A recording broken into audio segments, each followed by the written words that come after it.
Welcome back to Live the Width of Your Life podcast. If this is your first time here, my name is Aneta Kuzma, and I am so grateful that you are tuning in today. If you have listened before, subscribed, welcome back. I'm so glad that you are here as well. And if you're listening to this at the end of January, this is our last episode of the month.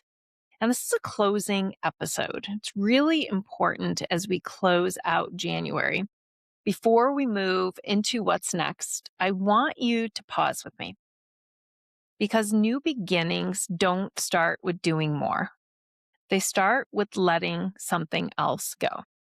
And if you're watching at the end of January, there's a good chance that maybe you're feeling one of two things. Either the energy of the new year has already faded. Maybe it feels like we're already months into the year. Or you're just quietly wondering why you don't feel as motivated as you did, maybe at the end of December or at the beginning of the year. And I want you to offer yourself a reframe. January in the Live the Width of Your Life book was never meant to be a month of execution. It was meant to be a month of planting. And planting always begins with creating space. So before we rush forward, before we decide what our February should look like, I want you to slow down in this moment. And I want us to reflect together on what's present right now. We often believe that new beginnings require more effort, more goals, more resolutions, more discipline, more clarity. And what I've learned over time for myself and also with my clients is that new beginnings, they usually ask us to release something first, not to push. We can't carry old identities into new seasons, and we can't build something new while still gripping onto something old. And in the book, I talk about how letting go isn't a failure. It's actually building trust. Trust that what sustained you before may not be what sustains you now. It might mean releasing expectations that you've placed on yourself, roles that you've quietly outgrown, habits that once kept you safe or maybe made you feel like you were safe, and timelines that no longer feel true, don't serve you any longer. And if January has felt uncomfortable for you this year, or maybe it was slower than you expected it to be, it doesn't mean that nothing is happening. It often means that something is just loosening its grip. And as January comes to a close, I want to invite you into the same reflection that I do this time of year. Not to judge yourself, not to evaluate your productivity. I just want you to notice. The first question I want you to ask yourself is, what dreams have emerged? Not what you've acted on, not what you've committed to, but what has surfaced recently? Maybe quietly, something has just started to bubble up for you. A new desire, curiosity, a whisper that maybe you've ignored for too long. Even noticing if there is a new dream, that's helpful. And question 2 is, what beliefs or stories have softened? Maybe you've noticed the phrase or the belief that you're behind. It doesn't feel as loud. Or maybe I should be further along doesn't ring true anymore. Or maybe I have to push harder no longer fits who you are. You don't need new affirmations yet. Sometimes growth is simply not believing the old stories as strongly as we did before. And that is huge.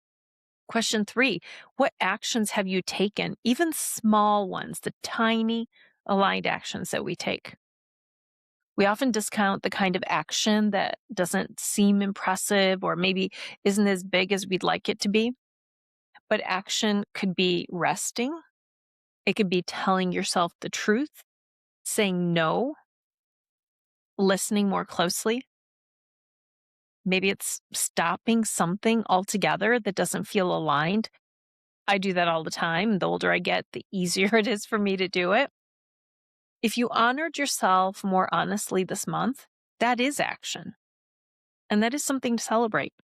Now, if you want to go a little bit deeper with this reflection, I've created something to support you. I've talked about it before on the show, and it's called the Live the Width of Your Life Assessment.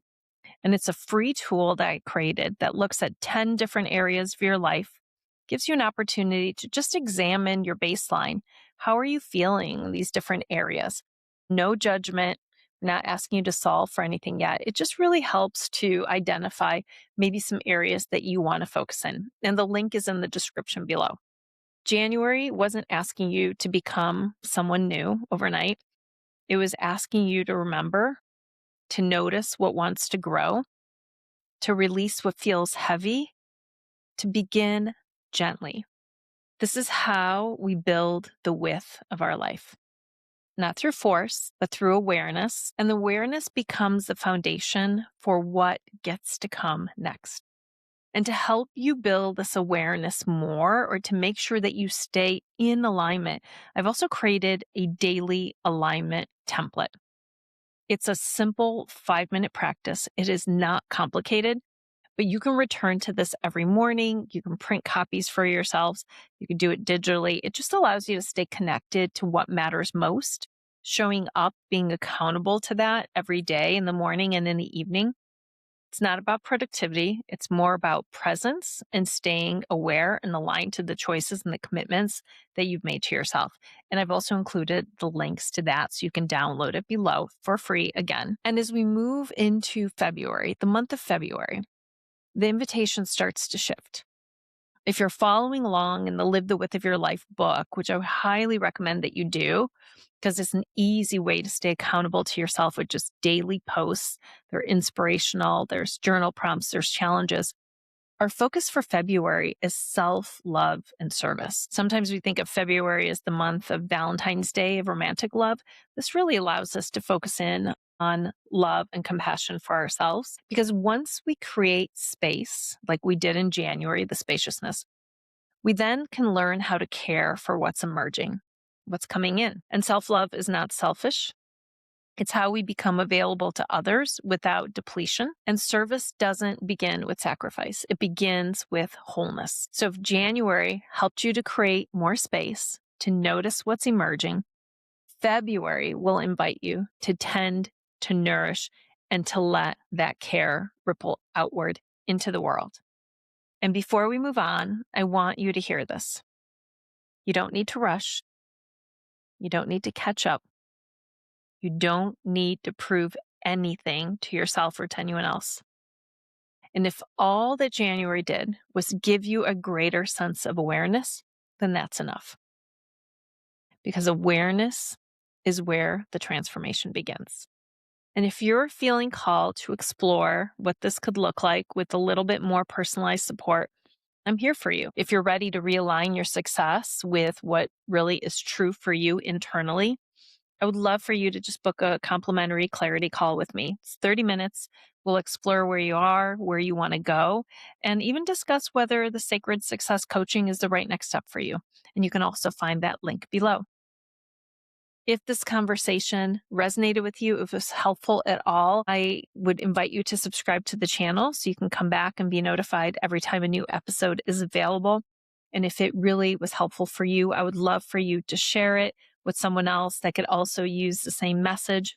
And if you are called, leaving a review means the world to me. Next week, we will begin February's theme of self-love and service. Thank you so much for being here. Have the most amazing day.